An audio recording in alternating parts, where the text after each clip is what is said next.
Good morning, members. Morning. So, members, California's unacceptably low rate of voter participation is undeniable and well documented. We saw historically low voter turnout in 2014 when only 25% of registered voters cast a ballot in June and only 42% participated in November of that year. LA County had the lowest turnout in the state. Fewer than 17% of their voters cast a ballot in June 2014 and only 31 voted that November.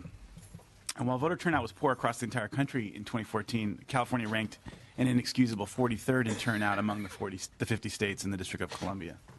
So turnout in California's local elections has been even worse. Last year, turnout for the council elections in the city of Los Angeles barely reached 10%. The county elections in Los Angeles just this year actually was, I think, around 9 or 8%. And this was not an anomaly; it's a trend. While turnout routinely spikes for presidential general elections, voter participation has been steadily decreasing for decades. And I've been looking at all of these posters and thinking about the elections back in the day when we had much higher turnout. Our current model of voluntary voting by mail and limiting voters to one polling location on a single day is simply failing us, and it's our feeling that we must implement a new voting model or we will continue to suffer from this steady decline. SB 450 is modeled on the very successful way that Colorado conducts its elections, wherein every voter automatically receives a vote by mail, who may then return that ballot by mail or in person to various numerous drop-off locations or innovative vote centers. And Colorado was third among all states in voter turnout for 2014. This system also resulted in a significant reduction in the cost of administering elections in Colorado. Participating counties in California will realize ongoing savings as well as capital outlay savings as they prepare to replace outdated voting equipment. And I invite you to call colleagues and friends on both sides of the aisle in Colorado to see how this worked. Since several of us have actually been there, and I encourage people to go and see elections there. Since vote by mail ballots already comprise over 60% of the ballots cast statewide in California, this change will not be as dramatic as it may initially seem. In lieu of traditional neighborhood polling places, vote centers will be placed in convenient locations all over town and open several days prior to each election. They'll be open actually for about 10 days before each election, then there'll be additional vote centers that will be open for the final 4 days before Election Day. Furthermore, voters can use any vote center or drop box in their home county. They're not limited to using the one closest to their residence, and this is an enormously important change. At the vote centers, voters can register to vote, they can cast a vote, they can get a new ballot if they lost or damaged their mail ballot. They're also equipped with accessible voting machines for disabled voters and electronic poll books that interact with the official voter database, facilities for language minorities, etc. SB 450 will permit this system in California on a county-by-county opt-in basis beginning in 2018. 14 counties will be permitted to opt in for 2018. Calaveras, Inyo, Madera, Napa, Nevada, Orange, Sacramento, San Luis Obispo, San Mateo, Santa Clara, Shasta, Sierra, Sutter, and Tuolumne. Any county then may opt in starting in 2020. Now, due to special infrastructure limitations and the size of Los Angeles County, the bill also provides a separate option for LA County, whereby they will have to provide a greater number of vote centers in return for not having to initially send a vote by mail ballot to every single voter. LA County is expected, in our conversations with Dean Logan, who's the registrar recorder there, they're expected to opt in 2020 if this is passed, and they would then be required to provide for full implementation, including sending every voter a mail ballot by 2024. Now, the beauty of this system is that it increases rather than decreases choice and voting opportunities for every individual voter. Limiting our voters to a single location on a single day simply no longer makes sense given the busyness of most Californians' lives. For the first time, Californians will be able to choose when, where, and how they want to vote under a system that provides maximum convenience and accessibility under local implementation plans that they will help to develop. So here's some specific highlights. Once voters receive their ballots, they can mail them back or they can drop them off at a voter drop box or at a vote center. Voters can vote in person at least 10 days before Election Day, which includes 2 full weekends. Voters can use any vote center in their county, many of which will be in convenient locations for them like their workplace or school, place of worship. If voters drop their ballot outside their county, it will be forwarded to the correct county. Every vote center will be provided translated materials and assistance in the languages protected by the Federal Voting Rights Act. Every vote center will have accessible voting machines that permit disabled voters to cast their votes privately and independently.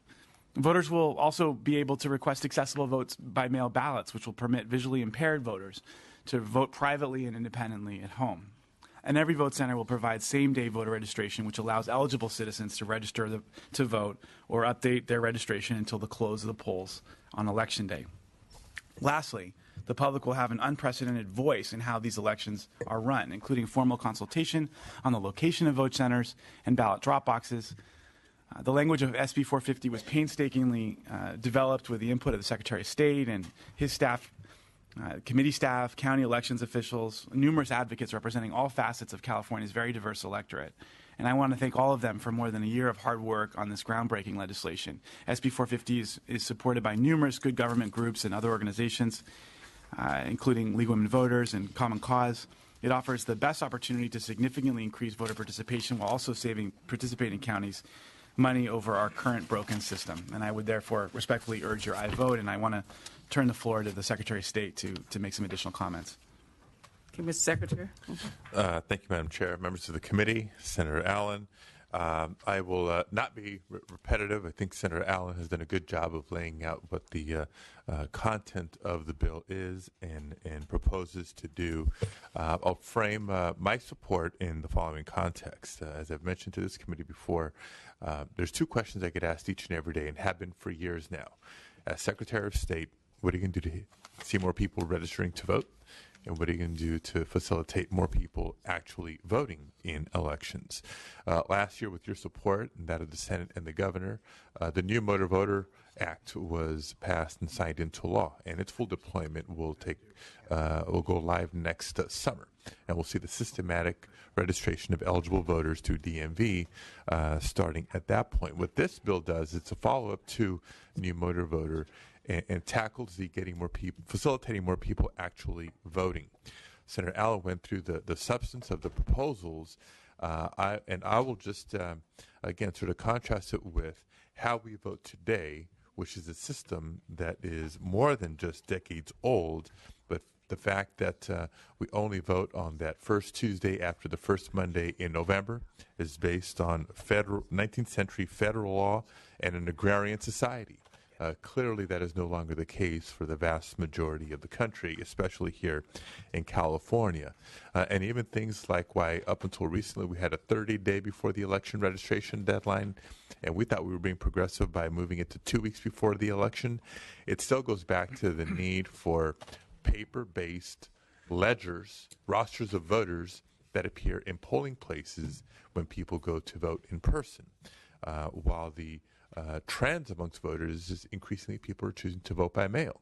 And so what we've looked at is not just the trends of the voter experience and desires here in California, but best practices in other states, and have arrived at the proposal that's before you as a way of modernizing elections in a way that is more convenient for voters, given the choices that Senator Allen has laid out, and at the same time just happens to be a more effective and efficient way to administer elections for all 58 counties in California. So heaven forbid, it's more effective, it's more efficient, it's more convenient for voters, and I believe is the way we ought to go here in California. And I'll end by just saying this.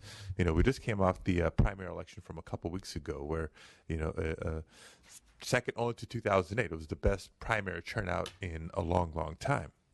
But we still hear about some of the hiccups, some of the complaints that voters had, a lot of it pertaining to the need to cast a provisional ballot. I would argue that should SB 450 be passed, signed into law, in conjunction with not just new motor voter, but the same-day registration law and VoteCal, our IT project that is going to come online soon, it actually addresses a lot of the issues that voters have under the current system. What are the reasons for casting a provisional ballot? It's usually, well, my name wasn't on the list when I showed up. Well, that's addressed with same-day registration when you can verify or update your registration status then and there. Other reasons for, another more frequent reason for needing to cast a provisional ballot, I went to the wrong polling place. Well, that kind of goes away when we're granting voters the flexibility of voting anywhere in their county. And there's solution after solution after solution in the proposal that's before you that, when fully implemented, again, first and foremost, is more convenient for voters, but equally important is also more effective and efficient for administrators. And with that, I'd respectfully ask for your aye vote. Thank you. Madam Chair, if I may, Yes. I really apologize, but I was quickly going through mentioning that there's a number of good government organizations like Common Cause that support it. I've said the League of Women Voters, they have not sent in their letter yet. The League of Cities is in support, so I just wanted to clarify that for the committee. Thank you. Okay, any other person in support? Okay, you're in support or opposition? You're in support, okay. Good morning, Madam Chair, members of the committee. I'm Dean Logan. I'm the Registrar Recorder County Clerk for Los Angeles County. Thank you for the opportunity to provide comments today in support of Senate Bill 450. I'm also speaking on behalf of the California Association of Clerks and Election Officials, who also support this bill. I don't want to repeat everything that's been said by Senator Allen and Secretary Padilla. I do just want to make a couple comments that while today's hearing will undoubtedly focus on both the potential merits and challenges associated with this bill, my hope is that everyone remains focused on a key factor that's beyond debate, and that is that our current election system is outdated and in dire need of modernization and improvement. From the antiquated, inaccessible voting equipment, the manual paper-based processes, the outdated and limited voting options, we cannot sit back and do nothing when the existing voting experience is inadequate and inconvenient for the voter. The status quo is unacceptable. One only has to look at the recent June 7th presidential primary election to see this. Most of the concerns and problems that were experienced by voters, along with the complexities of the administration of that election, are alleviated by a modernized voting experience realized with the passage and successful implementation of Senate Bill 450. In Los Angeles County, we work closely with the bill's authors, legislative staff, and the Secretary of State to create an option that is responsive to the unique demographics and administrative challenges in LA County. More importantly, we sought a solution that reflected voter behavior and voter preferences. The Los Angeles County provisions contained in this bill include higher vote center ratios and other provisions to ensure that voters are not negatively impacted by the local option offered in the bill. The ratios proposed for the county as a floor are based on good data from analysis of multiple jurisdictions that have had experience with vote centers, and we believe that this will provide the county with the necessary time and plan the operational and fiscal changes needed to transition successfully to a new voter-responsive model. California's voting experience, as I said, is outdated and in critical need of modernization. Currently, counties are hamstrung with aged-out voting technology and processes designed for a 1970s voting experience. Any delay in action only introduces more risk to the current voting model due to the inadequate equipment and stifles counties' abilities to plan for a future voting experience that's based on voter behavior and demand. So in many respects, we're behind in this effort, and the most recent election really illustrates the need to move forward. So as you've heard, within appropriate parameters, voters should be able to vote when, where, and how they want. In today's modern society, there's no reason why we shouldn't be able to meet that need and meet that demand. This bill is consistent with our efforts to modernize and improve voting experience in Los Angeles County, which started before SB 450 and before the effort in Colorado. And we're working to develop a new voting system that's adaptable and flexible, one that can be improved as technology advances and as voter behavior changes. But we need SB 450 in order to move forward on that. Otherwise, we're going to be in a situation where we have a voting system that's obsolete and we have no options to move forward in the largest elections jurisdiction in the country. So I urge your support. You have a comment? Yes. Okay. You'll have a couple of minutes. Thank you. My name is Jim Soper. I am author of Counted as Cast and also co-chair of the Voting Rights Task Force. We generally like the bill, especially the part with vote centers, increasing the number of locations, extending the voting time, and something that's not often mentioned is by extending the time, you're going to help the counties work out some kinks in whatever problems that come up, because they don't always work right on election day, and they have to. We would like to see some amendments. One is in the vote by mail. Generally, there's a chain of custody problem when you're using vote by mail, and we're going to be expanding that, and that makes us nervous. The Commission on Federal Election Reform said that vote by mail is the largest source of potential voter fraud. Now, I'm not a big claimant of in-person voter fraud, but I think that Section 3017 is going to open up the door. It's an invitation to large-scale voter fraud by vote by mail. Companies, all kinds of companies have the signatures. They know your address. They know if they can find out if you voted or not because of all these get out the vote efforts. So they can figure out who they want. If they get a hold of some ballots and envelopes, they can put some signatures on there and send them in for people who generally don't vote. And I think this is going to be a huge problem. So we would like to see that section rectified. There's also a large-scale invitation to vote buying, which historically we've seen in this country. That's why they came up with lever machines, to stop the vote buying. You can't walk out the door with a blank lever machine, but you can with a blank ballot. And this is just, we have a history of this in this country, and I think this is going to be an invitation to bring it back. Finally, there's a section 4006 which says that the county shall make a reasonable effort to inform the voter if the signature is missing. There's a number of other conditions which is in the UOCAVA information, such as the signatures do not match.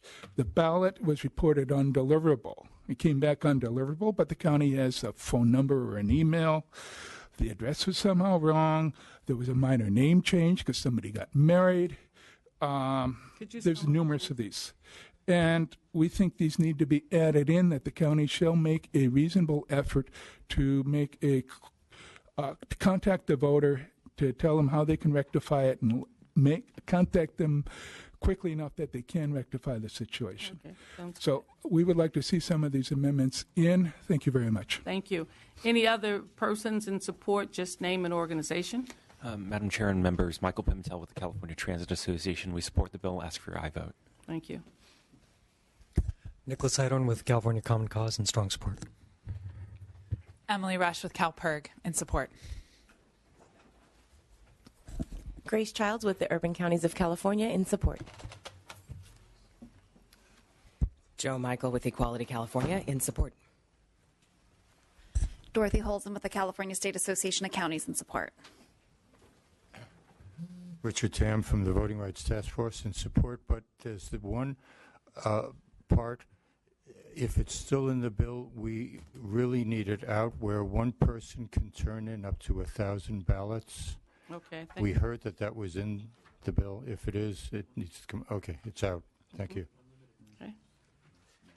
Thank you, Madam Chair and members. Tristan Brown with the California School Employees Association. While actually not having yet taken an official support position, we have been included in a lot of the dialogue and appreciate what the authors are doing here. We think it's a good step forward. Thank you. Okay, fine. Thank you. Okay, any opposition to the bill? Yes, Madam Chair, members, good morning. David Wolf with the Howard Jarvis Taxpayers Association. Opposed. Are there any other oppositions, formal opposition, just one? Sorry, we're neutral on the bill. Okay, well then hold up. We'll wait then. Okay, I just want to make sure in case we need to clear some seats. Yeah. Go ahead. Okay, Mr.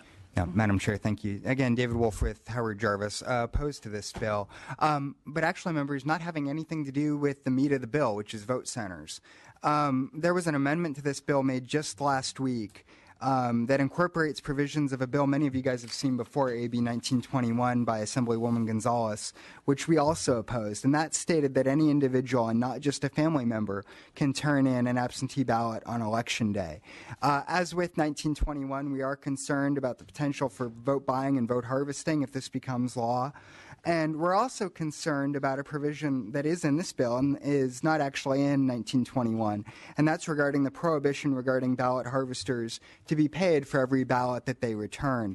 That prohibition is not in this bill, and I mean, moving forward, hopefully, I mean, at least that prohibition, I think, is included because that would lead to even more rampant issues regarding vote buying and vote harvesting. So for those reasons, ask for a no vote.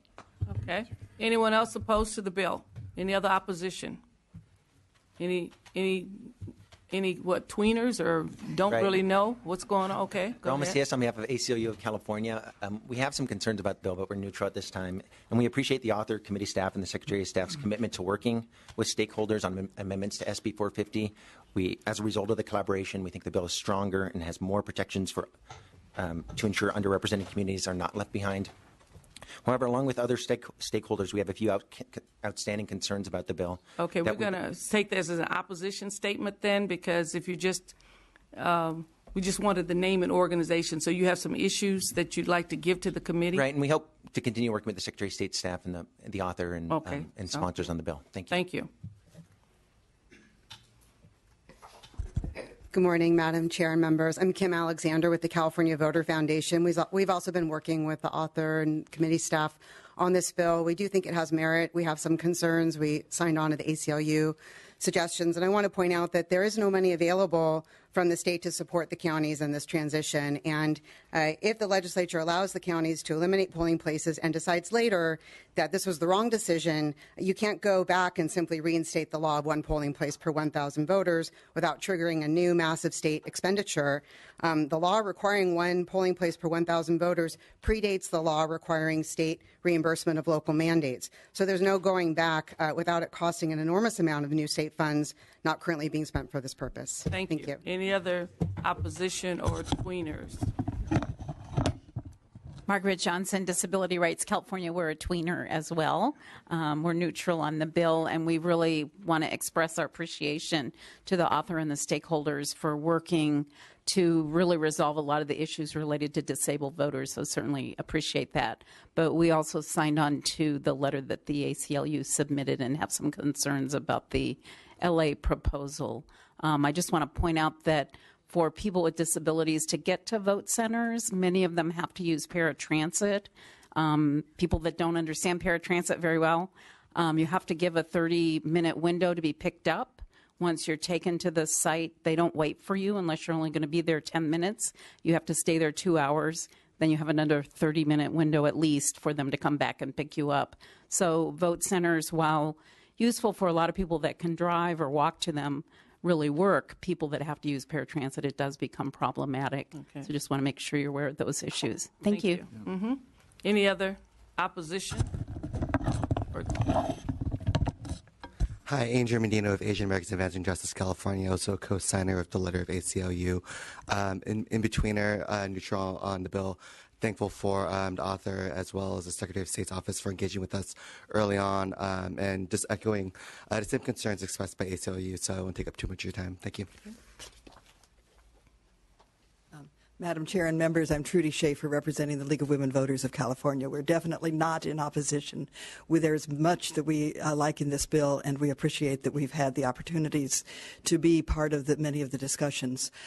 We do have some of the same concerns that were expressed in the ACLU letter, and would like to just see if it's possible to do a little bit more work on some of those issues, including, for example, the postage paid idea of the vote by mail envelopes, return envelopes, and we also feel that the LA County section of the bill has been added relatively recently, and don't have a good sense of how it will the system in LA County will merge into the overall system, whether that will be successful. Thank you. All right, thank you very much. Any other opposition? Madam Chair.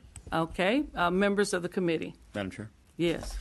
If I may, because there was a number of comments that referenced the ACLU's proposals or letter, yes. You haven't seen it? Would it be possible if we could have the ACLU just come up and maybe briefly sit at the table, if with the indulgence of the committee, to let us know, what their concerns were? The ACLU rep was here.